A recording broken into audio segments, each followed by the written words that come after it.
Kok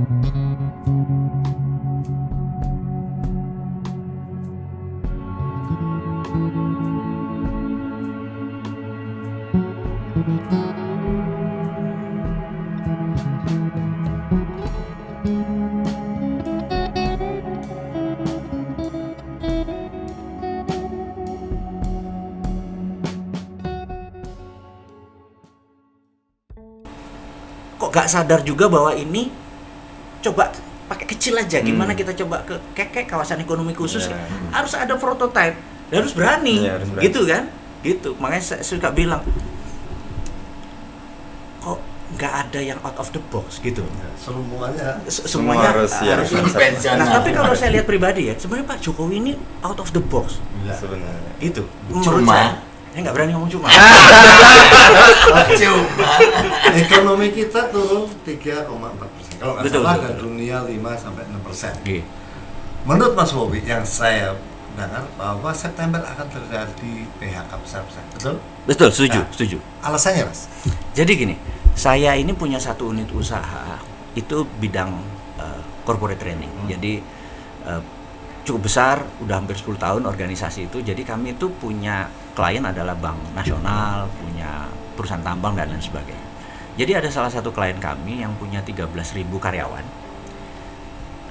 Kemarin memutuskan di Juni ini tinggal 6.000. Jadi dia mem-PHK 7.000. Saya tanya, kenapa? Bukan karena rugi. Karena ternyata work from home itu menimbulkan ide bahwa lebih efisien ternyata berbisnis.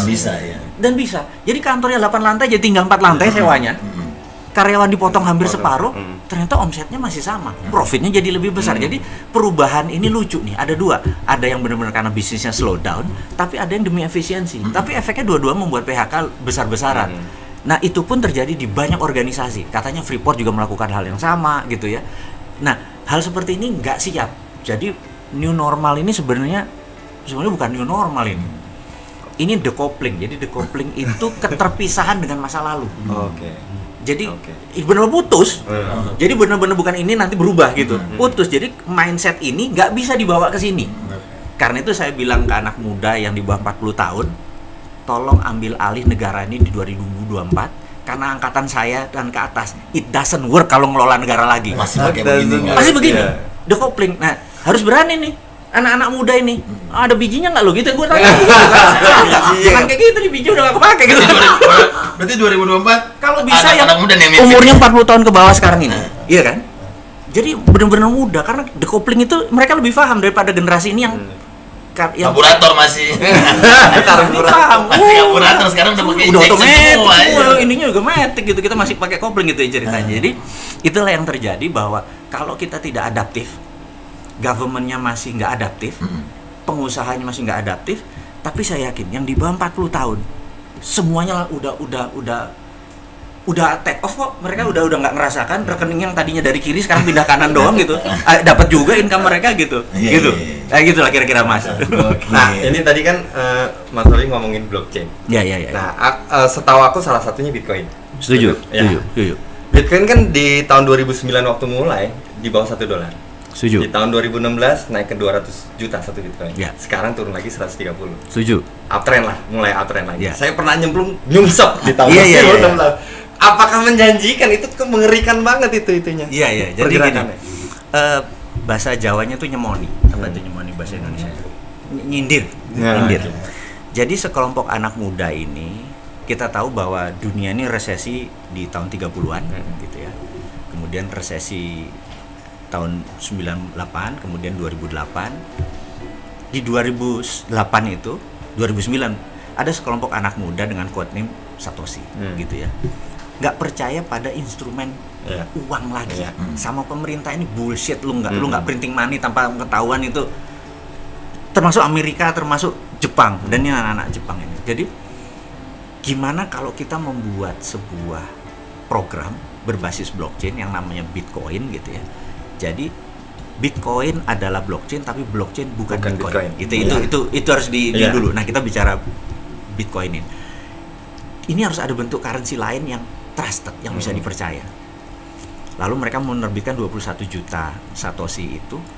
Begitu dibuka, kuncinya dibuang. Wah. Mereka pun nggak tahu untuk ngebuka ini. Jadi angka itu akan terus trusted, terlihat dan nggak. Ini kan orang jadi percaya karena habis pindah ke sana gitu. Pertama mungkin hanya sekedar 2 pizza gitu ya. Terus lama-lama trustnya dapat. Tapi kan volatility-nya tinggi kan. Karena orang main itu jadi teknik spekulan gitu ya. Tapi di Venezuela sekarang alat bayar itu Bitcoin. Jadi nah ini baru 10 tahun ini udah mulai mature. Nah,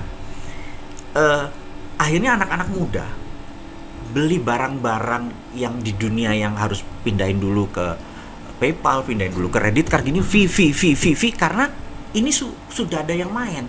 Begitu sama Bitcoin klak transaksi mau e-game sekarang kan itu dunia itu lebih jalan. Jadi menurut saya ke depan Bitcoin hal yang diperhitungkan.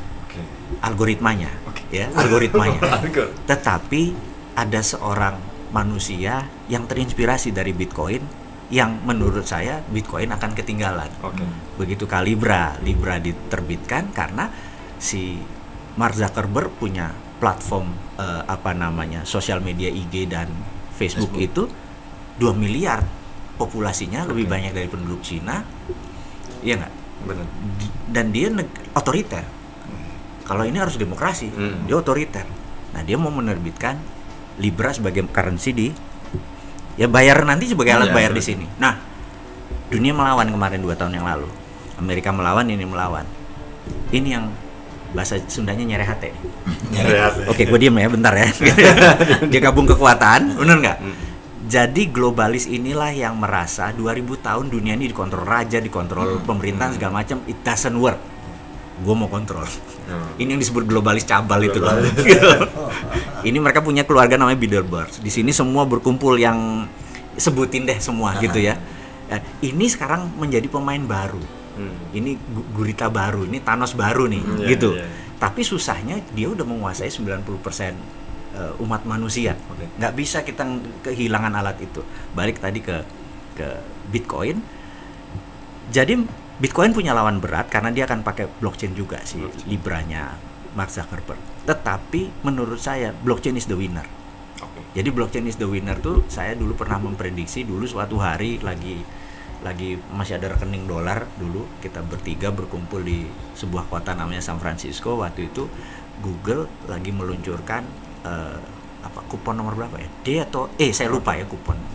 Untuk senilai 36 juta dolar memiliki 21% saham Google. Ada duit kita, walaupun duit saya kecil bagian dan dari yang gede. Nah, si yang gede ini teman saya ini nggak mau. Mereka bilang nggak, search engine the end, Yahoo is the winner, gitu kan? Saya bilang enggak. Google. Karena Sergey Brin, saya suka saya kalau bisnis tuh who-nya, bukan what-nya. Saya lihat who-nya keren nih orang nih gitu ya. Berdebat 2 malam, putuskan akhirnya tidak masuk gitu ya. 2018 nilai Alphabet itu kan 1000 billion. 1000 billion itu 100 kali BUMN Indonesia. Kalau kita punya 21%. Kalau kita punya 21, berapa tajirnya itu? Beli negara ini. Itu yang temen gak bilang, coba ya udah. Kanda nih. Ya sudah. Benar nih rapitonya. Itu karena ada momen yang kedua saya merasa bahwa Enggak, bukan internet yang juara. Saya bilang gitu karena internet itu adalah suatu hari tahun 64 saya kita tahu di Department of Defense atau DoD di Amerika, di mana kita juga adalah lembaga counterpartnya DoD, Department of Defense tadi. DoD Amerika memutuskan kayaknya telekomunikasi jangan pakai PSTN deh. PSTN tuh yang kayak dulu yang kerang-kering pakai kabel gitu. Kita harus ada bentuk lain. Terus Department of Defense selama 5 tahun melakukan studi, di tahun 69 diluncurkan yang namanya internet. Jadi siapapun yang pakai internet, siapa yang megang datanya? Amerika. Paham ya, udah. Iya. Nah, saya merasa bahwa ke depan kayaknya blockchain is the winner. Ini yang kita harus bisa memprediksi ke depan 2030 bagaimana, atau pada saat Indonesia Emas 2045, Indonesia 100 tahun, Indonesia kayak apa? Grand plan-nya mau kayak apa? Kita harus jadi bangsa Indonesia, ekonominya harusnya udah pakai blockchain. Maksudnya negara yang pakai blockchain gitu ya. Kalau sekali lagi, kalau generasi kolonial yang sekarang gak akan tahan. Udahlah Mas, tolong ambil alih 2024 yang muda-muda. Bener nggak? Kita masuk di kamar menjadi provokator doang. Anyway. Oke. Sekarang kan ada isu reshuffle kabinet. Menarik. Kalau Mas Bobi hari ini jadi presiden, siapa yang di reshuffle? Wah. Menarik. Ini menarik nih di komen ini Menarik. Kalau jadi presiden, gitu. Jadi gini, saya melihat pada saat ini kita ini kalau mau jadi, saya istilahnya kalau saya jadi presiden, maka kita mau main di liga apa? Liga Champion kah? Bener nggak? Asia kah? Atau Tarkam? Gitu ya. Kalau Tarkam sekarang cukup. Sudah, Tarkam itu apa? Antar kampung. Supaya jelas.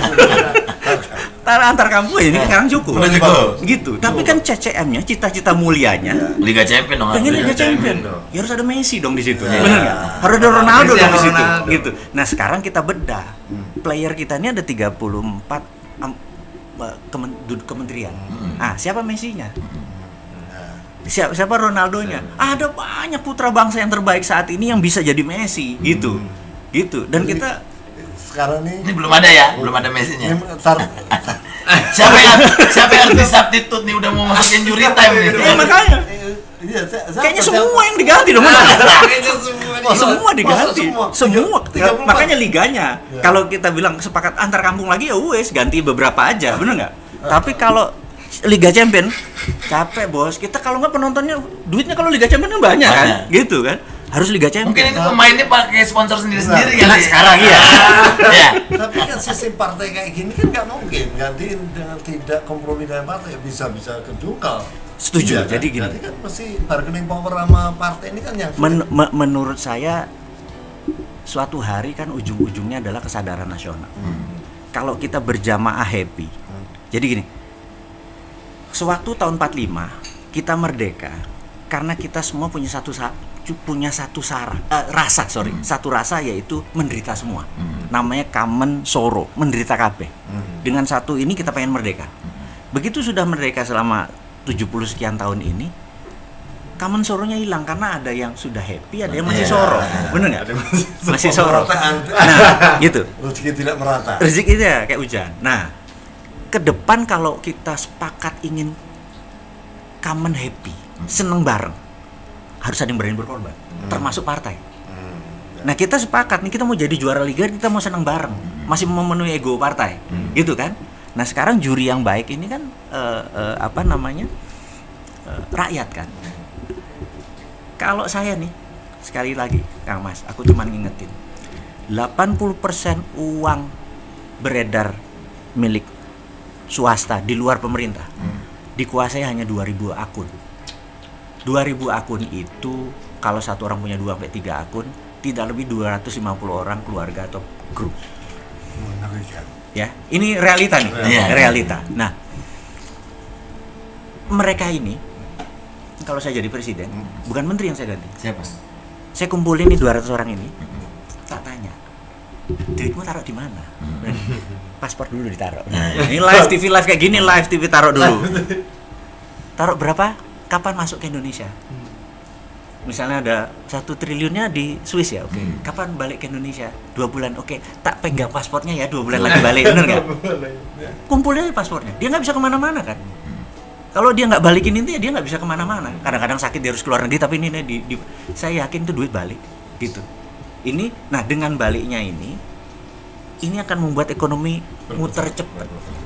Nah, menurut saya menteri sekarang kalau sudah dikamplengi ini, pasti self defense mekanismenya keluar. Kan malu kan dia, iya kan? Ada juga mungkin yang nggak malu ya. Tapi kita anggap kayak kita semua mereka ya, yang punya rosol gitu ya. Menurut saya gigi 5 semua kalau ini datang. Itu menurutku. Jadi mungkin bukan orangnya, tapi sistemnya dulu mungkin kita balik. Jadi gini, maksudnya kenapa sistem? Di Singapura itu sistemnya baik. Waktu kita ke sana kita ngeludah aja nggak berani. Benar. Kita ngantri, benar. Tapi orang Singapura begitu ke Mangga 2, dia ngeludah juga. Melakukan hal yang sama dengan orang sistemnya ya. Itu sistemnya. Jadi udah deh kita nggak bicara dulu, kita ganti sistem. No. Sistemnya kan. Iya. Jadi ada yang diganti ya. Harus. Harus baterai harus penuh, takut ditelepon Pak Jokowi. Iya. Jadi menteri hiburan rakyat, benar nggak? Nah, Menteri hiburan perlu, Bos. oh, perlu ya? Menteri hiburan rakyat Iya, perlu, iya, Bos. Nah, kalau Mas Bowie ini kan memang by data gitu, memprediksi ke depannya by data Iya. gitu kan. Nah, ini Indonesia ini by data. Ini emang kita lagi war juga apa gimana nih perekonomian kita? Jadi kalau lihat dari fakta sekarang, karena minoritas mengontrol mayoritas, di saat COVID ini sudah turun, mereka belum mau bergerak. Sehingga pada saat ini ekonomi belum bergerak. Jadi sebenarnya nggak usah repot ini, panggil aja yang ini. Yang 200 orang ini panggil bergerak bagus nih. itu ya. Iya, inilah kalau mau bergerak ini. Sini sebentar kok. Iya, gitu lah kira-kira. 250 ya, kayaknya saya kenal 50-nya deh. Iya, ya, nanti saya coba Begini, bilangin dah. Mereka NKRI-nya nggak usah diragukan. Maksud saya, mereka enggak. Mereka punya common sense yang tar dulu deh. Cukup kok duitnya untuk tahan sekian lama gitu ya, gitu. Nah itu jadi bukan karena unsur yang lain menurut saya ya. Mereka lihat karena sekarang kan COVID sehari 1000, 1100, 1200 gitu ya. Nggak berani juga, bener nggak? Menurut saya ya tunggu COVID Sampai dapat vaksin, Sampai dapat vaksin gitu. Tapi vaksin kan belum tahu sampai kapan. Kalau yang kita pikir kalau Trump lagi jadi presiden vaksinnya nggak keluar. Begitu. Iya, ini kan kita Iya, iya. bocorin Bisnis, sekarang. bocorin Bisnis. sekarang. Bisnis. Bisnis. It's all about business. Oh iya. Karena kita tahu bahwa di zamannya Partai Demokratnya Amerika, bukan Partai Demokratnya ini ya.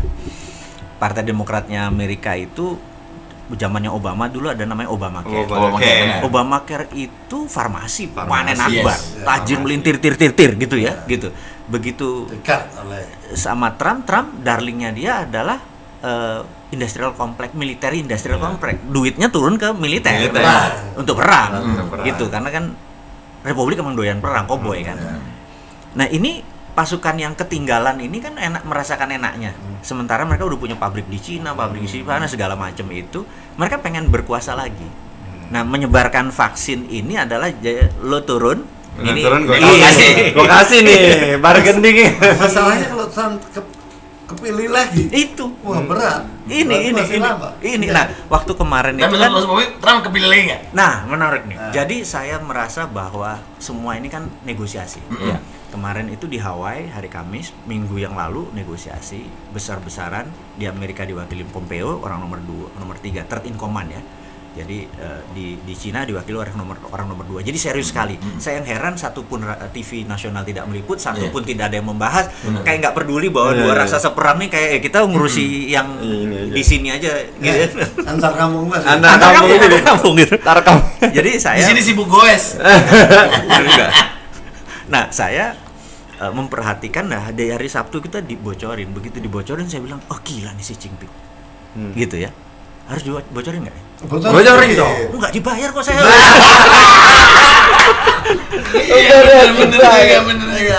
Enggak dibayar tapi bocorannya bagus ya. Oke, ini demi sahabat semua ya. Jadi yang diomongin si Jinping adalah dia akan membeli gandum dan membeli kedelai Amerika dari petani Amerika langsung sampai November. Kalau itu dilakukan Cina, 20% suara Trump naik.